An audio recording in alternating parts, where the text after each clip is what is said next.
اعوذ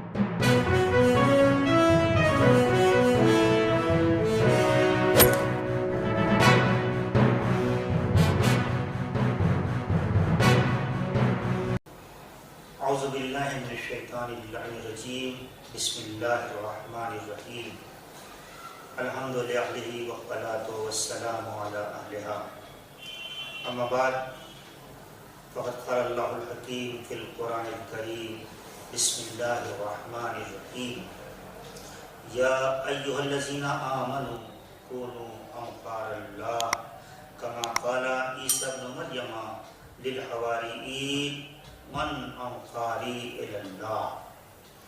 ناظرین محترم، جیسا کہ آپ کو اس سے پہلے یہ بات بتائی جا چکی، گزار کی جا چکی کہ میرا موضوع انصار اللہ ہے۔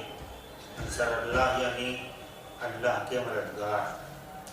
یہ سوال بار بار دہرایا جائے گا کہ ایک انسان جو مجبور محض ہے، ایک انسان جو لاچار ہے، ایک انسان جو بے کس ہے، وہ مالک و مختار کا ناصر، قادر مطلق کا مددگار کیسے بن سکتا ہے؟ پروردگار عالم نے اس امر کے لیے جو ہمیں حکم دیا ہے تو اس کی سبیلیں جو اس نے فراہم کی ہیں کہ صاحبان ایمان اللہ کے ناصر، اللہ کے معین اور اللہ کے مددگار کیسے قرار پا سکتے ہیں۔ جناب عیسیٰ نے جو اپنے حواریوں سے کہا تھا کہ اے ایمان والو اللہ کے مددگار بن جاؤ، تو عیسیٰ بن مریم نے اپنے حواریوں سے کہا تھا کہ اللہ کی راہ میں میرا مددگار کون ہے؟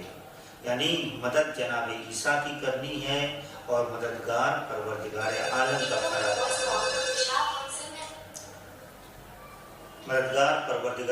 کا قرار پانا ہے۔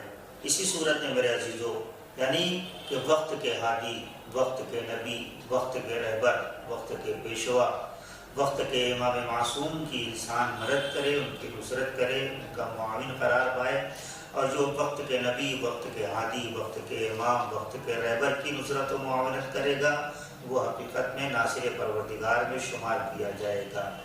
بظاہر یہ کام کہنے میں بڑا آسان ہے کہ ہم وقت کے امام کے ناصر قرار پا جائیں، دعا کر لینا بڑا آسان ہے، لیکن اس امر میں قدم اٹھانا بڑا مشکل ہے۔ سب سے پہلی بات کہ جب ہم اپنے وقت کے امام کی نصرت کا ارادہ کریں گے تو ہمیں یہ دیکھنا ہوگا کہ ہمارا امام کیا کہہ رہا ہے، ہماری نیت کیا ہے، ہماری خواہش کیا ہے، ہماری مرضی کیا ہے۔ نصرت امام میں اپنی خواہش، اپنا ایگو، اپنی مرضی، اپنی کوئی حیثیت نہیں ہے۔ حکم امام کو مقدم کرنا ہے، اس پہ عمل پیرا ہونا ہے، اور جتنا جتنا ہم امام کے حکم پہ عمل کرتے جائیں گے اتنا ہی زیادہ امام کے ناصر بنتے چلے جائیں گے۔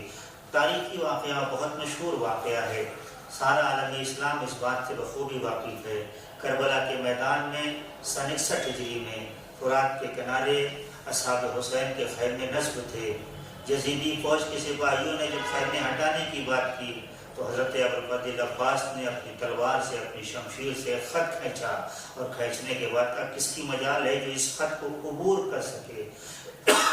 یہ جناب عباس کے اپنے جذبات تھے، لیکن جیسے ہی ثانیہ زہرا کے ذریعے سے جناب عباس کو یہ خبر ملی کہ نہیں، امام وقت یہ چاہتے ہیں کہ یہ خیمے ہٹ جائیں، تو پھر انہی ہاتھوں سے خیمے کی طنابیں غازی نے کھول دیں جن ہاتھوں سے ابھی کچھ دیر پہلے خط کھینچا تھا۔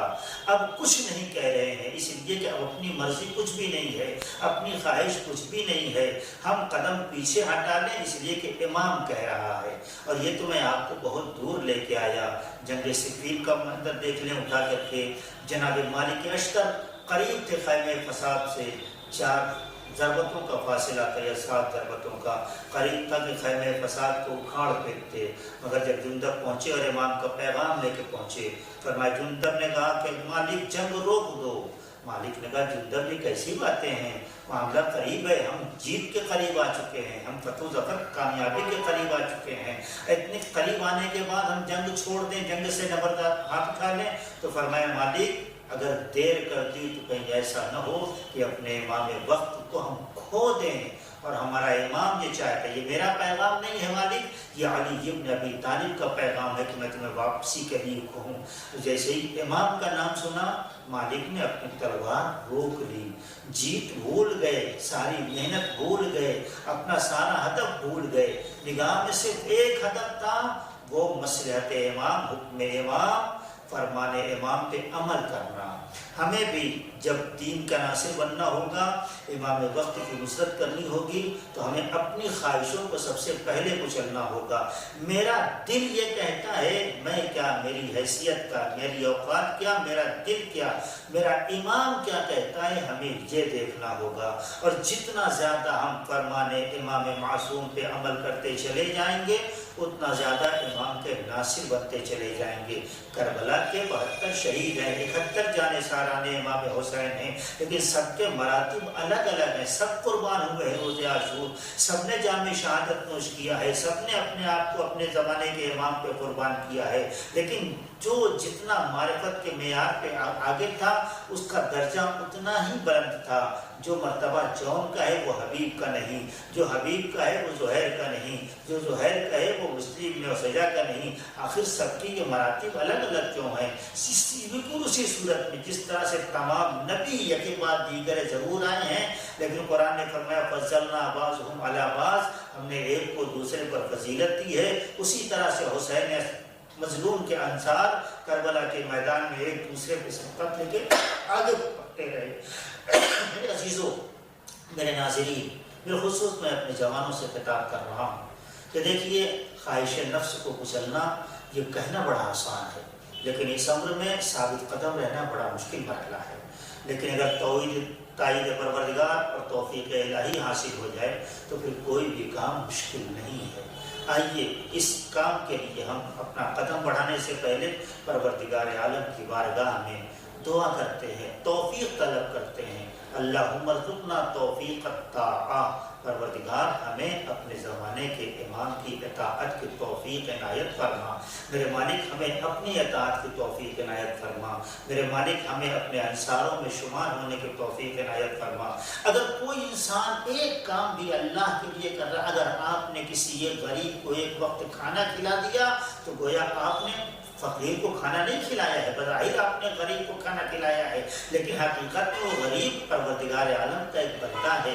ماہ مبارک رمضان ہے، یاد کریں وہ فقرہ جب ایک نابینا کے پاس جناب امیر جاتے تھے، اسے اپنے ہاتھوں سے کھانا کھلاتے تھے، اپنے ہاتھوں سے پانی پلاتے تھے، اس کی زخم جراحت کو صاف کرتے تھے، اس کی مرہم پٹی کرتے تھے، اور جب وہ پوچھتا تھا کہ بھائی آپ کون ہیں، آپ کا نام کیا ہے، تو امام یہی کہتے تھے، ایک بندے خدا کے پہلو میں بیٹھا ہے، ایک غریب کے پہلو میں بیٹھا ہے، ایک فقیر حالانکہ کائنات دو عالم کا شہنشاہ ہے، بادشاہ ہے، امام وقت ہے، لیکن جب نصرت کی تو اپنے آپ کو چھپا کے، اس لیے تاکہ سامنے والے کی کہیں سے نظر چھپنے نہ پائے۔ یعنی ہمیں ایک طریقہ یہ بھی ملا کہ اگر کسی کی مدد کرو تو چھپا کے کرو، تاکہ ایسا نہ ہو کہ تم جس کی مدد کر رہے ہو اس کے احسان مند نہ بنو۔